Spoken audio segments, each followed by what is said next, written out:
আসসালামু আলাইকুম। আজকে আপনাদের সঙ্গে শেয়ার করব বাচ্চাদের সুন্দর ডিজাইনের এই ফ্রক কাটিং এবং সেলাই।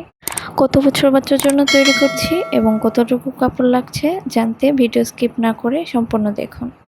প্রথমে ঘেরের কাপড়টি কাটিং করে নিচ্ছি। এর জন্য আমি এখানে লম্বা নিয়েছি 15 ইঞ্চি পরিমাণ। কাপড়টি দুইটি পার্টে রয়েছে এবং কাপড়টি চওড়া রয়েছে 22 ইঞ্চি। কাপড়টিকে মাঝখান থেকে জোড়াটা ভেঙে আমি দুইটি পার্ট করে নিয়েছি।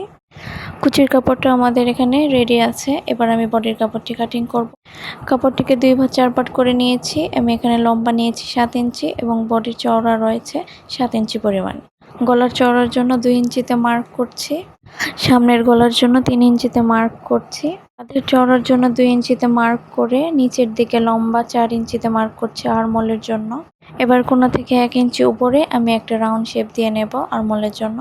সামনের পার্টটিকে সরিয়ে নিয়ে এবার আমি পেছনের গলা 2.5 ইঞ্চিতে মার্ক করে একটা রাউন্ড শেপ দিয়ে কেটে নিচ্ছি। এখানে আমার মার্ক করা হয়ে গিয়েছে। মার্ক অনুযায়ী আমি এবার কাপড়টিকে সুন্দর করে কেটে নিচ্ছি। জামাটি আমি 2 বছরের বাচ্চার জন্য তৈরি করছি। আপনারা তৈরি করতে চাইলে আপনাদের বাচ্চার বডির মেজারমেন্ট অনুযায়ী বডিটা কাটিং করতে হবে। এই জামাটা 1.5 বছর থেকে 3.5 বছরের বাচ্চা পর্যন্ত পরতে পারবে। জামাটিতে প্রথমে আমি পেছনে বোতাম পট্টি সেলাই করে নিচ্ছি। যারা বোতাম পট্টি সেলাই করতে পারে না তারা আমার ভিডিও ফলো করুন, অবশ্যই আপনিও সেলাই করে নিতে পারবেন। এখানে আমার বোতাম পট্টির কাপড়টি উল্টো সাইডে আছে এবং বডির পার্টটা সিধা সাইডে রয়েছে। আমি প্রথমে সেলাই করে নিয়ে এরপর ভাঁজ করে ভিতর দিকে ঢুকিয়ে দিয়ে এর উপর আবার চাপ সেলাই দিয়ে নেব। আপনি যদি সেলাই কাজে একদমই নতুন হয়ে থাকেন অথবা ঘরে যদি একটা সেলাই মেশিন থাকে তাহলে অবশ্যই আমার ভিডিও ফলো করলে আপনিও এরকম সুন্দর ডিজাইনার জামা তৈরি করতে পারবেন। এবার আমি সাইড দিয়ে একটা সেলাই দিয়ে নিচ্ছি। আর আমার চ্যানেলে যদি আপনি নতুন হয়ে থাকেন তাহলে অবশ্যই সাবস্ক্রাইব করবেন পরবর্তী ভিডিও পাওয়ার জন্য, এবং যদি ফেসবুক থেকে আমার ভিডিওটা দেখে থাকেন তাহলে অবশ্যই ফলো করবেন। বোতাম পট্টি লাগানো হয়ে গেলে এবার আমি গলার পট্টিটি লাগিয়ে নিচ্ছি। বডির পার্টটিকে সিধা সাইডে রেখে এবং গলার পট্টিটাকে আমি উল্টো সাইডে রেখে সেলাই করে নিচ্ছি। সেলাই করা হয়ে গেলে এবার আমি এর উপর দিয়ে একটা চাপ সেলাই দিয়ে নেব। চাপ সেলাই দিয়ে নিয়েছি। এবার আমি পট্টির কাপড়টিকে ভিতর দিকে দিয়ে সাইড দিয়ে সেলাই দিয়ে নেব। একই নিয়মে আমি সামনের গলার পট্টিও লাগিয়ে নিয়েছি। এবার আমি বডির সামনের পাটে কুচি দেওয়ার জন্য 3 ইঞ্চি চওড়া একটা কাপড় নিয়েছি। কাপড়টির লম্বা আপনারা ইচ্ছা মতো নিতে পারেন, আপনারা যেরকম কুচি দিতে চান সেরকম নিতে হবে। কুচির কাপড়টিকে প্রথমে আমি সাইডে একটু মুড়িয়ে সেলাই করে নিচ্ছি, এরপর আমি কুচি করে নেব।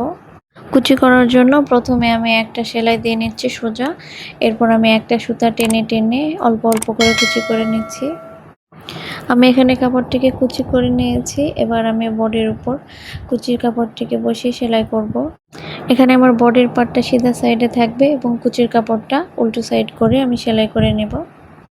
ছোট বাচ্চাদের জামায় এরকম টুকিটাকি ডিজাইন করলে আসলে দেখতে অনেক সুন্দর লাগে। বডির কাপড়টির উপর আমি কুচির কাপড়টি রেখে আমি সুন্দর করে সেলাই করে নিচ্ছি। আর এখানে আমি কামিজ থেকে বেঁচে যাওয়া কাপড় দিয়ে জামাটি তৈরি করছি। খুব অল্প পরিমাণে কাপড় দিয়ে অনেক সুন্দর ডিজাইনার জামা তৈরি করা যায়। আমি কুচি বসিয়ে নিয়ে এবার কুচির উপর দিয়ে সিধা সাইডে চাপ সেলাই দিয়ে নিচ্ছি। এখানে আমার কুচি বসানো হয়ে গিয়েছে। এবার আমি কাঁধের অংশটা জয়েন দিয়ে নেব। কাঁধের অংশ জয়েন দিয়ে নেওয়া হলে এবার আমি হাতাতে কাপড় লাগাবো। এখানে আমি হাতার জন্য 1 ইঞ্চি চওড়া কাপড় নিয়েছি। আমি এখানে কাপড়টিকে পাইপিনের মতো করে লাগাবো।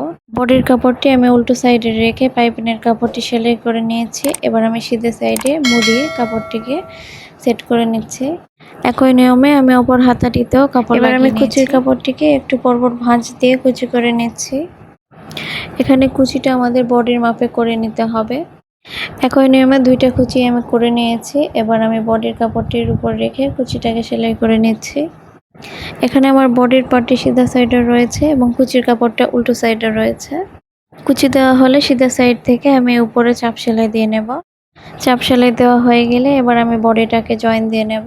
অফ ক্যামেরার বডিটাকে জয়েন দিয়ে নিচে মোহরির অংশ একটু মুড়িয়ে সেলাই করে নিলেই আমার এখানে জামাটি তৈরি হয়ে যাবে। এখানে আমার জামাটি তৈরি হয়ে গিয়েছে। আশা করি আমার ভিডিও আপনাদের অনেক ভালো লাগবে। আমি কিন্তু এটা কামিজ থেকে বেঁচে যাওয়া কাপড় দিয়ে তৈরি করেছি।